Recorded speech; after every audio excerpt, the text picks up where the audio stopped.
नमस्कार. आज आपण श्रावण महिन्यात येणाऱ्या पिठोरी अमावस्येची कहाणी बघणार आहोत. पिठोरीची कहाणी. आटपाट नगरात एक ब्राह्मण राहत होता. त्याच्या घरी श्रावण अमावस्येला वडिलांचं श्राद्ध असे. ज्या दिवशी श्राद्ध त्या दिवशी सकाळपासून सुनेचं पोट दुखू लागे व ब्राह्मण जेवायला बसायच्या वेळी मूल मरून जाई. असं झालं म्हणजे ब्राह्मण तसेच उपाशी जात. 7व्या वर्षीही असंच झालं. तेव्हा सासरा रागावला. ते मेलेलं मूल तिच्या ओटीत घातलं व तिला हकलून दिलं. ती एका मोठ्या अरण्यात आली. तिथं तिला झोटिंगाची बायको भेटली. तिची चौकशी केली. तिला म्हणाली, आलीस तशी लवकर जा, नाहीतर झोटिंग येऊन तुला खाऊन टाकील. तेव्हा ब्राह्मणाची सून म्हणाली, तेवढ्यासाठी मी इथे आले आहे. असं म्हणून तिनं आपली सर्व हकीकत सांगितली. आता मला जगून तरी काय करायचं आहे असं म्हणून ती रडू लागली. तेव्हा झोटिंगाच्या बायकोनं तिला धीर दिला. अशीच थोडीशी पुढे जा, तिथं तुला शिवलिंग दिसेल. तिथं एका झाडावर बसून राहा. रात्री नागकन्या, देवकन्या, साती असरा बरोबर घेऊन तिथं पूजेला येतील.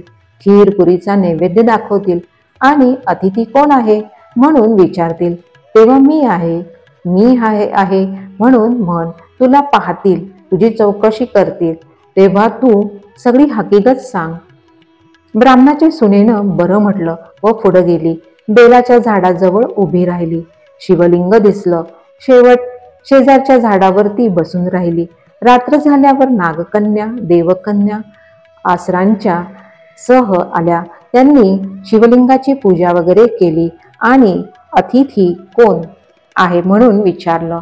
त्याबरोबर ती खाली उतरली. मी आहे म्हणाली. तिची विचारपूस केली. तिनं सर्व हकीकत सांगितली. तिच्या मुलांना जिवंत केलं. तिच्या हवाली केली. पुढं तिला हे व्रत सांगितलं. 64 योगिनींची पूजा करायला सांगितली व मृत्यूलोकी हे व्रत करण्यास सांगितलं. तसं तिनं विचारलं, यानं काय होतं? आसरांनी सांगितलं, हे व्रत केलं म्हणजे मुलं बाळ जगतात, सुखा समाधानात राहतात. त्यांना ती नमस्कार करून निघाली. ती आपल्या गावात आली. ब्राह्मणानं आपल्या सुने आणि मुलांवरून मीठभर तांदूळ व तांब्याभर पाणी ओवाळून टाकून दिले. मोठ्या प्रेमानं तिला घरी घेतलं.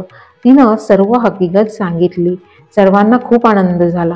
बाळांसहित सुखानं, आनंदानं, समाधानानं राहू लागली. ही 60 उत्तराची कहाणी 5 उत्तरी सुफल संपूर्ण.